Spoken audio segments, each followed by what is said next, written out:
Hello दोस्तों, मैं अविनाश कुमार चौधरी आप सभी का स्वागत करता हूं मैं अपने यूट्यूब चैनल पर। साथियों, जैसा कि आप सभी को पता है कि आरआरबी एनटीपीसी की वैकेंसी आ चुकी है। साथियों, सबसे पहले मैं अपने बारे में आप लोग को बता दूं कि मैं इससे पहले आरआरबी एनटीपीसी निकाल चुका हूं। डीएफसी में मैं कार्यरत भी रह चुका हूं। बाद में मैंने इस जॉब को छोड़ के अभी यूपीएसआई मैंने ज्वाइन कर लिया है। तो पिछले 2 साल से मैं यूपीएसआई में ही जॉब कर रहा हूँ। लेकिन आरआरबी एनटीपीसी के रिगार्डिंग कुछ मेरे तजुर्बे हैं जो मैं चाहता हूँ आप लोगों से शेयर कर दूँ। साथ ही सबसे पहले कि अभी तमाम तरह के जो स्टूडेंट्स हैं जो देखने में आ रहे हैं कि फॉर्म अप्लाई करने के लिए वो कंफ्यूज हैं किस बोर्ड से भरें किस बोर्ड से ना भरें। तो साथियों, इसके रिगार्डिंग मैं आपको ये बताऊंगा कि जॉब आपको करनी है, लोकेशन आपको डिसाइड करना पड़ेगा। आप वैकेंसी को देखें, उस रेशियो में आप सब सारी तमाम चीज़ें कैलकुलेट कर लें, क्योंकि क्या होता है कि एक बार आपकी जॉब लग जाती है तो फिर उसके बाद बहुत सारे प्रो एंड कॉन्स आपको दिखने लग जाते हैं। तो आप तमाम चीज़ों को मद्देनज़र ना सिर्फ ये ना देखें कि हाँ, यहाँ पे वैकेंसी ज़्यादा है, यहाँ पे वैकेंसी कम है। किस पोस्ट के लिए आपकी प्रेफ़रेंस ज़्यादा है, उस पोस्ट की कितनी वैकेंसी है, ये तमाम चीज़ें देखें आप। साथ ही साथ आप ये देखें कि आपका जॉब लोकेशन आपके घर से कितना नज़दीक है, कितना दूर है। क्योंकि मैंने ये देखा है कि जब जॉब में आ जाते हैं, तो सबसे बड़ी समस्या ये हो जाती है कि जॉब तो लग गई है आपकी, लेकिन आपका जो पोस्टिंग हो जाता है वो आपके घर से इतना दूर हो जाता है कि तमाम तरह की समस्याएँ आने लग जाती हैं। क्योंकि आपका छुट्टी तो लिमिटेड होता है और साथ ही मेरा ऐसा मानना है ना कि जॉब आपकी ज़िंदगी का एक बस हिस्सा है, पूरी ज़िंदगी नहीं है आपकी।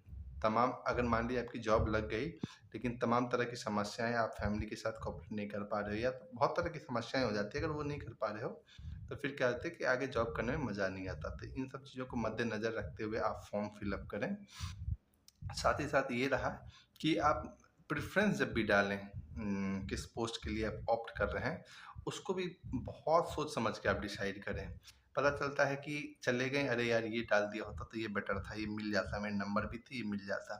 तो सभी तरह की जो चीज़ें हैं उसको आप एक बार वो कर लीजिए, इवैल्यूएट कर लीजिए कि हाँ, मुझे किस तरह के जॉब। अब लोग पूछ रहे हैं कि गुड्स गार्ड की वैकेंसी ज़्यादा है तो उसको डाल देता हूँ। पहले आप एक बार देख तो लो कि इसकी जॉब प्रोफाइल क्या है, क्या-क्या काम है उसके, है ना? क्योंकि आप मान के चलो, जब आप फॉर्म फिल अप कर दो तो आप मान के चलो कि आप अब ज़िंदगी का जो बाकी का हिस्सा इस जॉब में आप बिताने वाले हो। तो अब तमाम तरह की चीज़ें आपको पता होनी चाहिए। साथ ही साथ तैयारी कैसे करनी है, किन चीज़ों पे ज़्यादा फ़ोकस करना है, कैसे इसकी पढ़ाई होनी चाहिए, क्या स्ट्रैटेजी होनी चाहिए, ये तमाम चीज़ें मैं आपको टाइम टू टाइम आके बताता रहूँगा। कैसे अप्रोच करना चाहिए, मेन बात हो जाती है एग्ज़ाम के अप्रोच। आपका अगर अप्रोच बढ़िया है, आपके जो तैयारी करने का ढंग है, कैसे स्मार्टली हम उसको टैकल करें, ये सब तमाम चीज़ें, तो आपका आधा काम वहीं पे आसान हो जाता है। प्रीवियस ईयर के रिगार्डिंग मैं तमाम चीज़ें आपको बताऊँगा, प्रीवियस ईयर को किस तरह से उसको बेस बना के तैयारी करनी है, नई चीज़ें कौन-कौन सी चीज़ें ऐड हो सकती है, ये तमाम चीज़ों पे हम टाइम टू टाइम आके आपसे बात करते रहेंगे, जैसे-जैसे मुझे टाइम मिलेगा। जो भी मेरा एक्सपीरियंस है वो मैं आपको शेयर करता रहूँगा। अगर आप लोग को लगता है कि नहीं, ये इन्फॉर्मेशन आपके लिए ज़रूरी है, ये बूस्ट अप कर सकता है आपकी तैयारी को, ठीक है ना?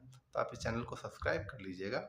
मैं टाइम टू टाइम कोशिश करूँगा रोज़ एक छोटे-छोटे क्लिप के रूप में आपको बूस्ट कर दूँ, ताकि आपकी तैयारी को एक नई धार मिल जाए।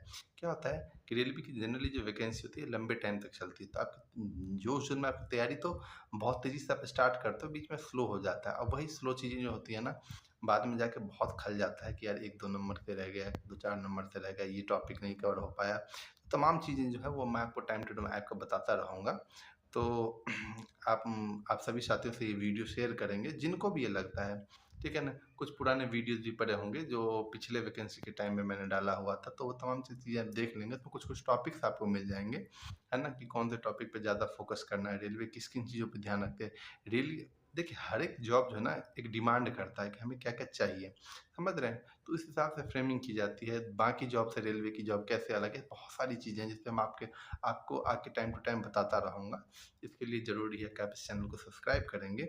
बाकी आप ये मान के चलें कि मैं आपकी बहुत हद तक मदद कर दूँगा, बहुत हद तक मदद कर दूँगा, ठीक है ना? तो अच्छे से तैयारी करें, अच्छे से बुक्स रखें, कौन-कौन सी बुक्स पढ़नी है, कौन-कौन से ज़्यादा ज़्यादा बुक्स और ज़्यादा स्टडी मटेरियल के चक्कर में ना पड़ें। सिलेक्शन मैक्सिमम वो बच्चे ले जाते हैं जिनके पास लिमिटेड सोर्सेज़ हैं, लिमिटेड उनका पढ़ने का तरीका अलग है, तो सभी चीज़ें मैं बताऊँगा आपको, है ना? तो उम्मीद करता हूँ कि इन्फॉर्मेटिव वीडियो आपके काम आएगा। तो बाकी तैयारी अच्छे से करें, अच्छे से फॉर्म फिलअप करें। बाकी हम लोग जुड़ते हैं नए तरीके से, आपको गाइडेंस मेरी तरफ से मिलता रहेगा। धन्यवाद।